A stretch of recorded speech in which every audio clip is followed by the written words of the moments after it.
Let's go!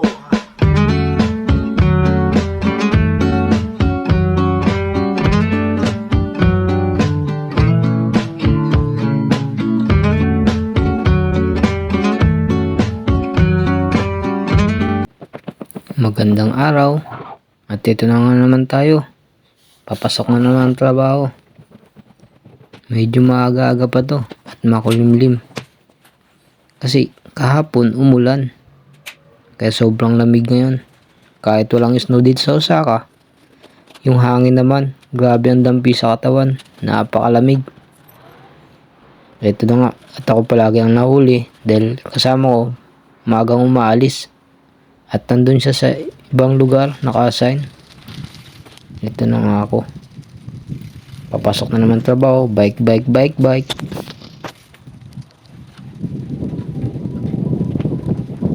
Dito sa lugar ng Japan, ang aga umalis ng mga tao. Minsan naglalakad pa ng malayo. Makasakay lang ng tren.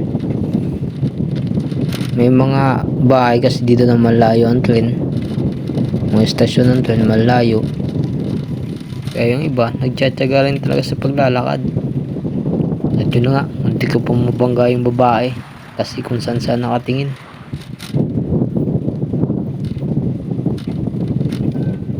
Dito sa Japan, ang mga estasyon ng tren, kadalasan, meron tunnel sa loob.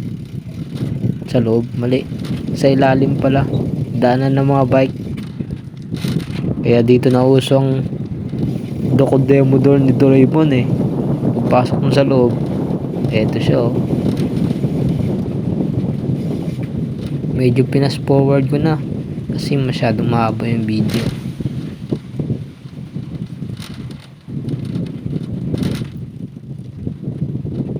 Napakaangas.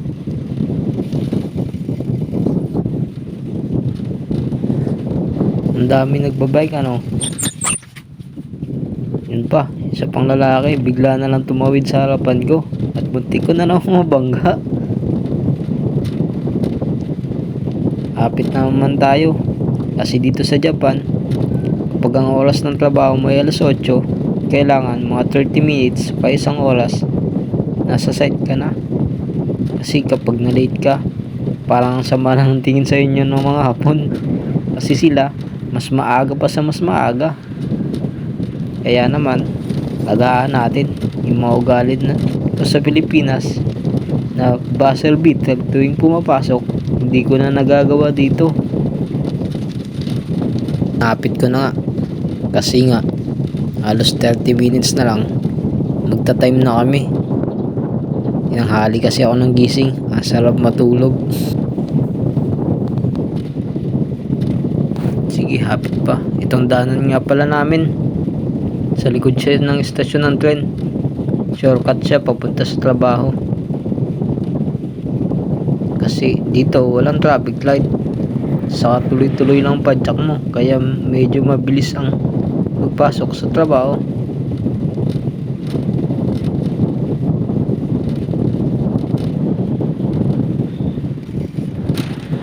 Eto na nga.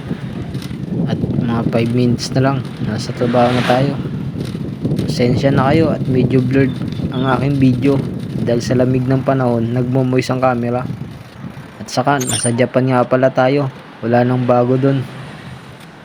Ito rin sa Japan, isa sa mga ugali nila nung tumawid pag naka red light, kailangan hintayin mo muna ng green bago ka tumawid kasi talagang sasagasaan ka ng mga yan.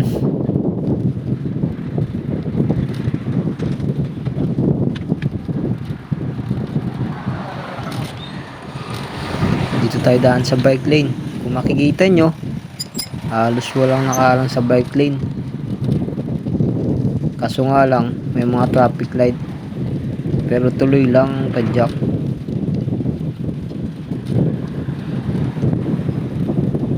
Ganito sila kadisiplinado. Pag sa bike lane ng Japan, talagang walang harang. Walang mga nakaparking.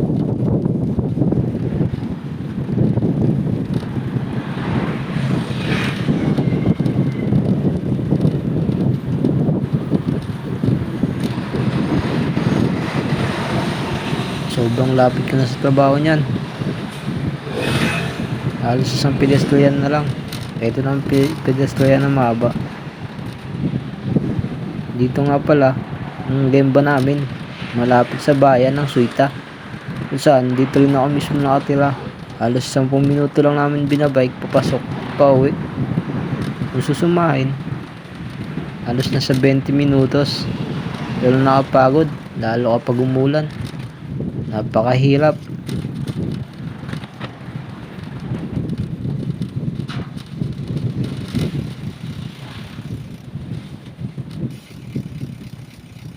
Nakarating na ako sa aming site o gemba.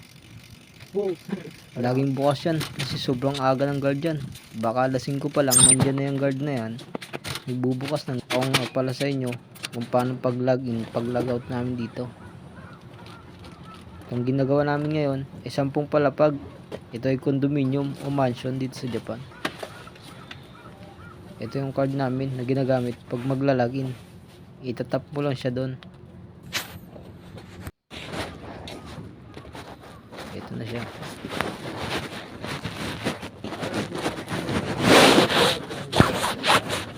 Pansin nyo, yung pahinga namin na yan, binubuo lang yan. Tapos babaklasin kapag tapos ng project namin dyan sa lugar na yan. Tatap mo lang siyang ganyan. Kapag tumunog na tit, okay na yun.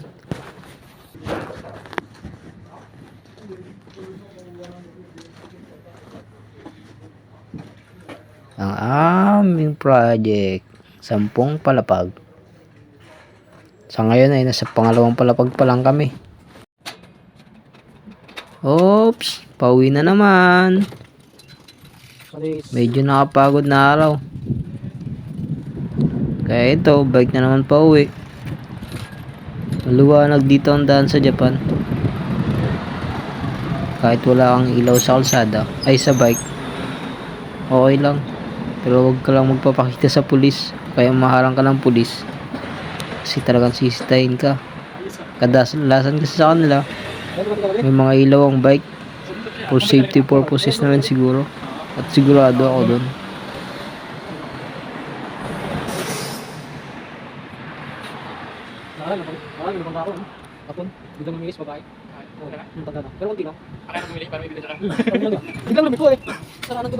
Biyahe na naman pa uwi.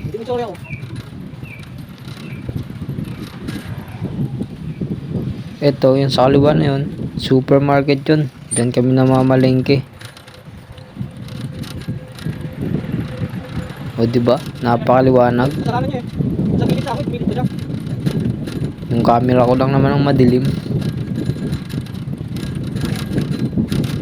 Ala, sige, hapit.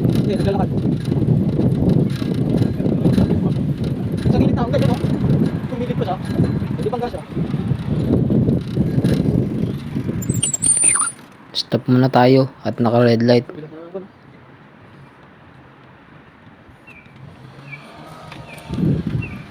Ayun na nga. Ayun na nga ang kasama kong Pinoy. At nilampasan na nga ako. Habulin natin siya ngayon. Ito nga pala si Randel. Dalawa lang kaming Pinoy dito sa company namin. At kami rin ang pioneer.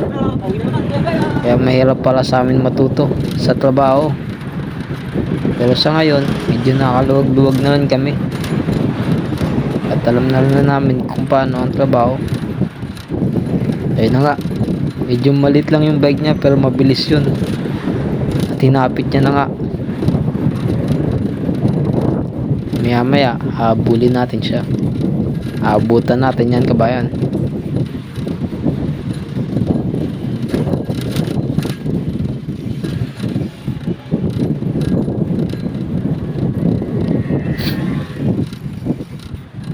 Napagod na siyang kahapit. Tumigil ko, sabay hapit na naman.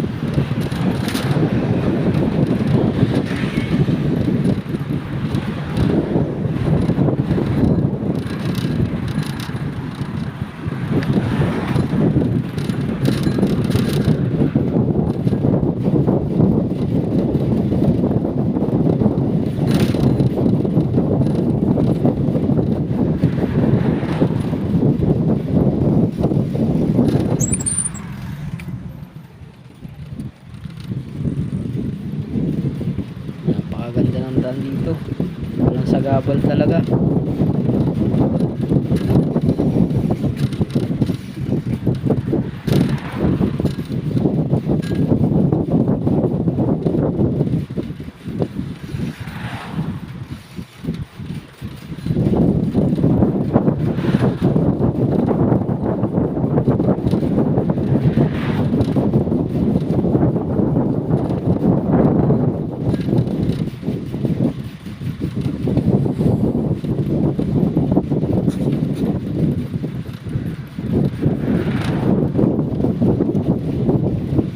Bilis ni bumadyak.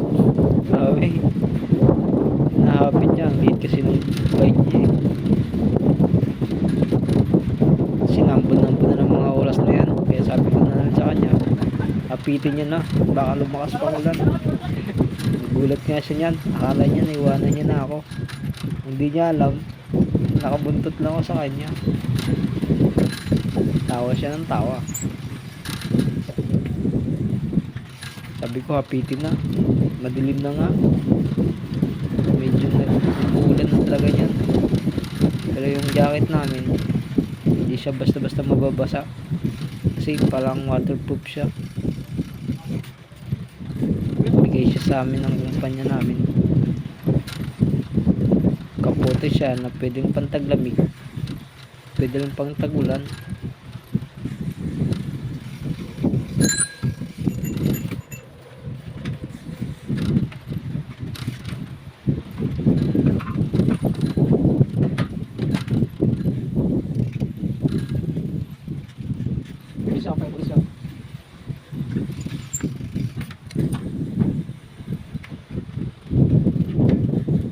Ganito nga palang itsura ng tunnel dito paggabi. O diba? Maliwanag. Kaya kita mo talagang daan. Mga kasalubong mo. Saka hindi ka pwedeng kumanan. Sila. Tinapit ko na nga kasi pataas yun. Mahirap ang walang belo. Oh, hindi ko pa mabangga yung aso. Bigla na lang papasok kasi sa tunnel. At nagpil na nga. Ang lapit niyan. Na 2 liko na lang yan. Bahay na namin.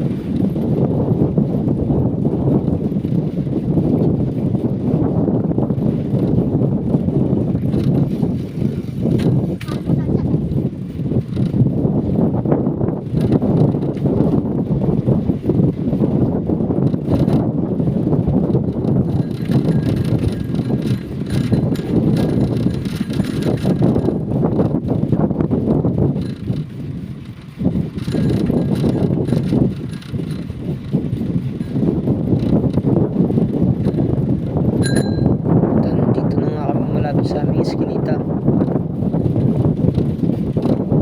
Siya, sige, hanggang sa sunod na vlog. Paalam.